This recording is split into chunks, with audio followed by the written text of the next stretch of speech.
Assalamualaikum warahmatullahi wabarakatuh. Sampurasun. Para siswa kelas 8 anu ku Ibu Lilis dipikareus. Alhamdulillah urang tiasa patepang deui dina pangajaran bahasa Sunda.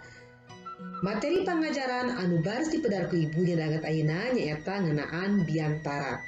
Materi biantara mangrupa salah sahiji kompetensi dasar anu kudu dicangking ku hidup di kelas 8 semester kahiji. Para siswa kelas 8 wilujeng ngargepkeun.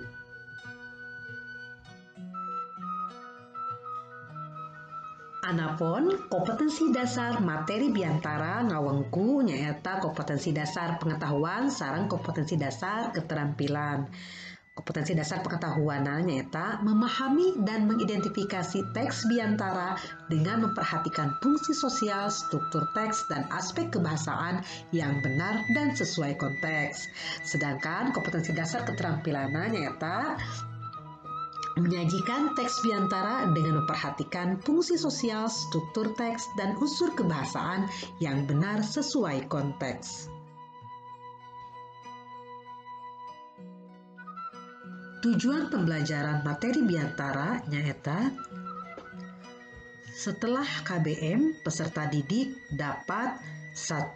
Mengidentifikasi struktur teks biantara dengan benar, 2. Memahami isi teks biantara dengan tepat, 3. Menyusun teks biantara dengan kreatif, 4. Mendemonstrasikan biantara dengan memperhatikan ekspresi dan lagu kalimat atau lentong yang baik dan menanggapi peragaan biantara sesuai dengan kaidah-kaidahnya.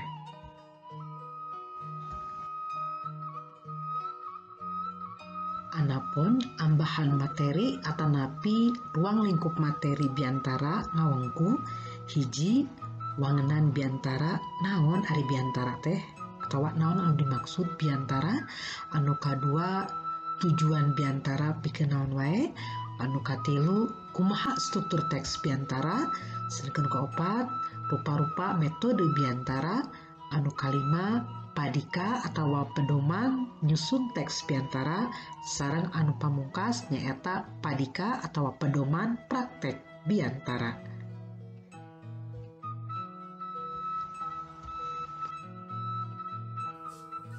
Assalamualaikum warahmatullahi wabarakatuh. Wilujeng enjing sadayana sampurasun. Kahatur rengrengan girang pangajen Bapak miwah Ibu guru pangaping kali hadirin hormaten simkuring. Pon kitu deui rerencangan simkuring para pamilon pasang giri biantara basa Sunda anu ku simkuring dipikareus. Langkung tipayun sumangga urang sanggakeun puji sinareng syukur kehadirat Allah anu Maha Ghafur anu parantos maparinan pirang-pirang rahmat sareng hidayahna ka urang sadayana. Dugikeun ka urang sadayana tiasa kempel riung mungpulung patepung laung patepang rarai dina kagiatan pasang giri biantara basa Sunda dina raraga ngamumule budaya Sunda. Salawat sinareng salam mugia sing teras ngocor ngagolontor ka junjungan urang sadayana Kanjeng Nabi Muhammad sallallahu alaihi wasallam, ka kulawargina para sahabatna tugdugi ka urang sadayana salaku umatna di akhir zaman engkin.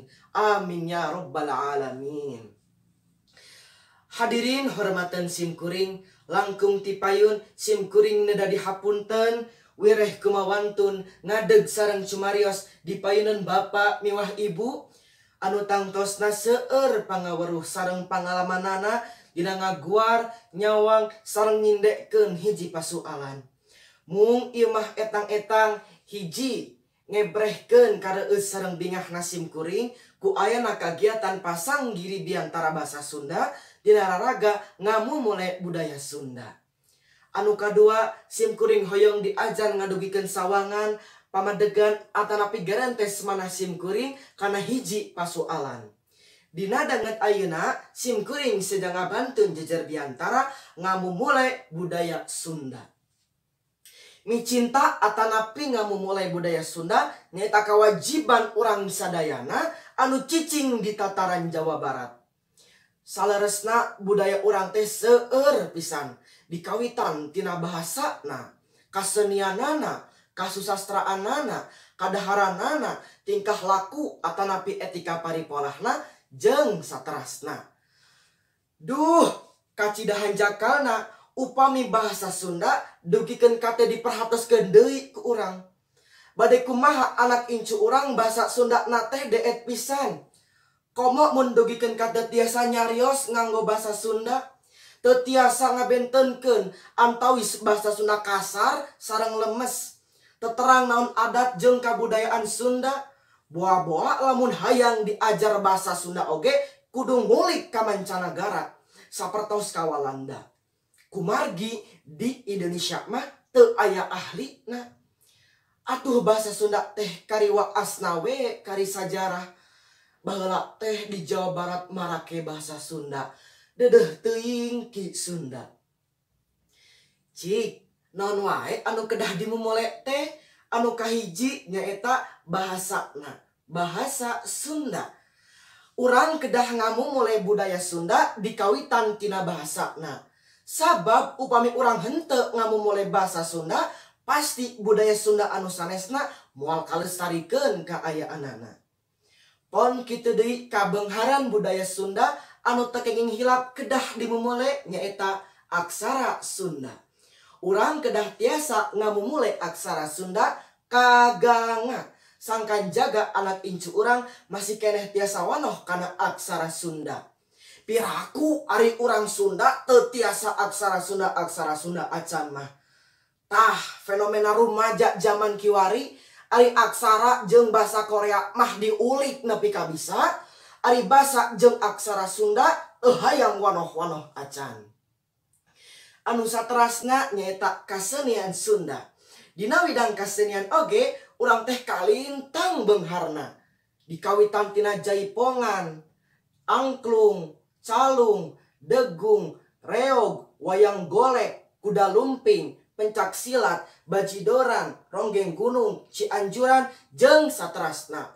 Malah aya nu tos tipi ka wanoh kudunya luar nyaeta jaipongan sareng angklung. Tapi beki dieu kasenian-kasenian urang Sunda beki kaelehkeun ku kasenian-kasenian modern anu pangaruh tina globalisasi teh. Tah, ieu janten emutan kanggo urang sadayana kanggo ngamumule kasenian Sunda anu jadi kareuesan urang sarerea. Anu saterasna nyaeta kasusastraan Sunda. Di antarana bae urang kedah rajin macaan atawa nambihan koleksi buku bacaan berbahasa Sunda anu kawilang saeutik koleksina di perpustakaan jeung di toko buku. Padahal buku-buku kumpulan carpon jeung novel-novel Sunda teu eleh kualitasna jeung buku karya sastra basa sejena.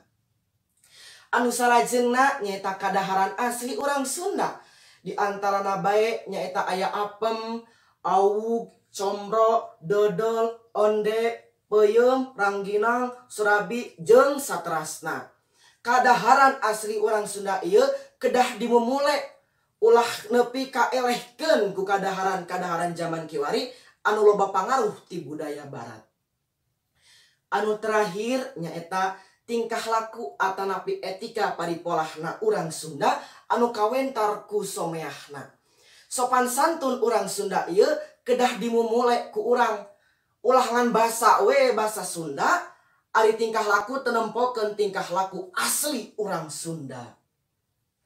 Hadirin hormaten simkuring, supados budaya urang tiasa dijaga kalestarianana, aya sababaraha tarekah pikeun ngamumule budaya Sunda. Di antarana anu kahiji, urang kudu bener-bener mika nyaah jeung mika cinta budaya Sunda. Anu kadua, urang kudu bener-bener mika nyaah jeung mika cinta aksara jeung bahasa Sunda ku cara ngabiasakeun make bahasa Sunda dina pagudeman sapopoe. Anu katilu, buktikeun yen budaya Sunda moal kaelehkeun ku budaya-budaya anu sanesna. Hadirin hormateun simkuring, jadi urang teh kedah miring ngamumule kabudayaan urang Kabudayaan anu jadi kabengharan budaya urang ulah nepi ka geges ku kabudayaan kiwari anu loba pangaruh ti budaya barat.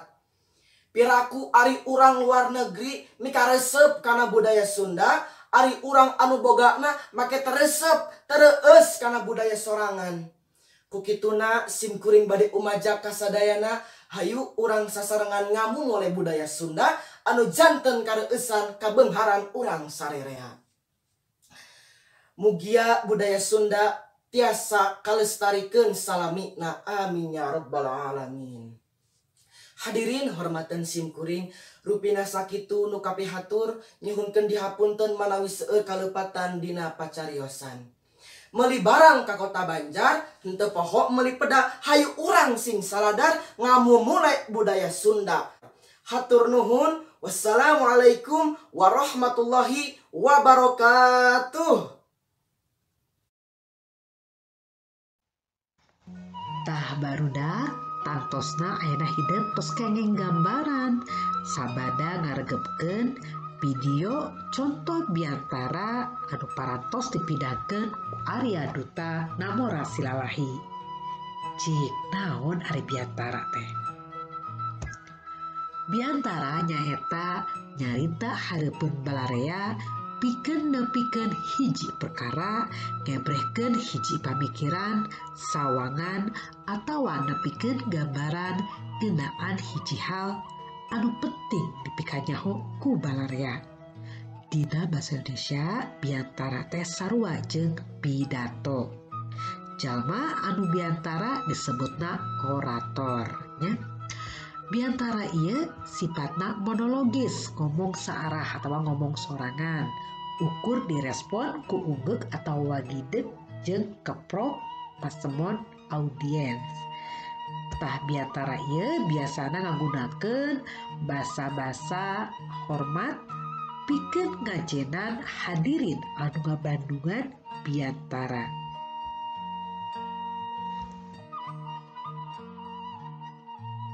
Biantara mibanda rupa-rupa tujuan. Di antarana nyaeta hiji tujuan informatif.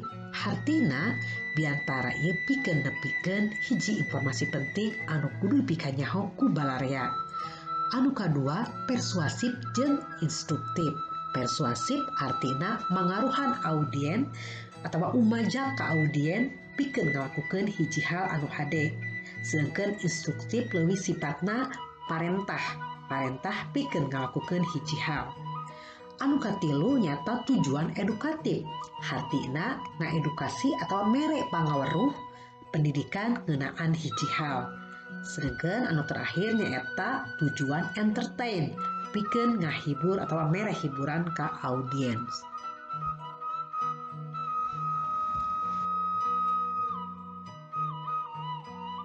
Para siswa salajengna ayeuna urang pedar ngeunaan struktur teks biantara.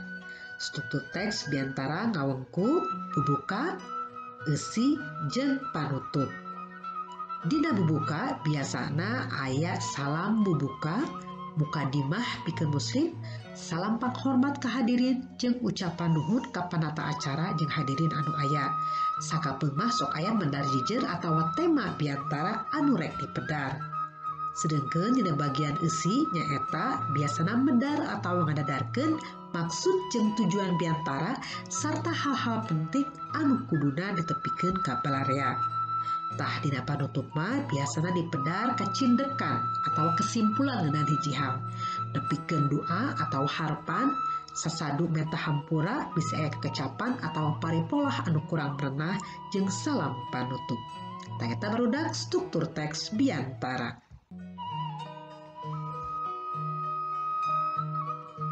Salajengna barudak ayeuna urang pedar ngeunaan metode biantara. Aya sababaraha metode dina biantara di antarana nyaeta impromptu. Impromptu hartina metode biantara spontanitas alias ngadadak tea. Teu aya persiapan atawa teu aya tatahar heula. Jadi ngandelkeun pangaweruh jeung kaparegelan jalma nu rek biantara harita. Teras anu kadua memoriter. Memoriter mah nyata metode urang ngapalkeun heula naskahna. Biasana ieu dianggo ku hidep nalika pasanggiri biantara bahasa Sunda atanapi latihan di sekolah.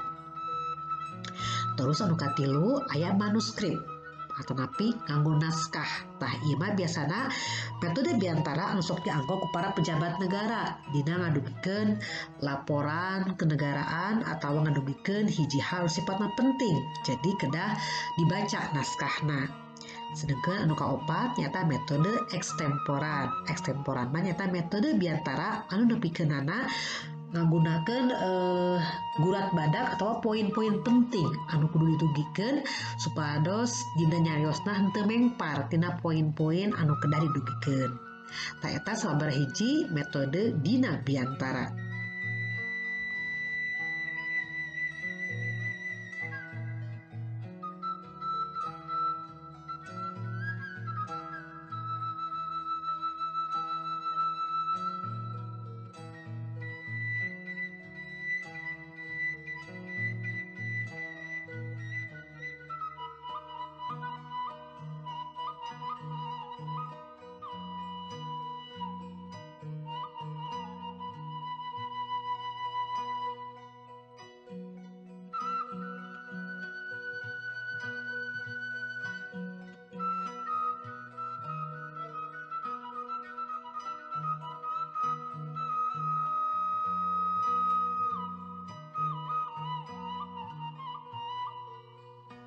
Tah salajengna para siswa ayeuna urang dugi kana bahasan pamungkas ngeunaan padika atawa pedoman dina praktek biantara.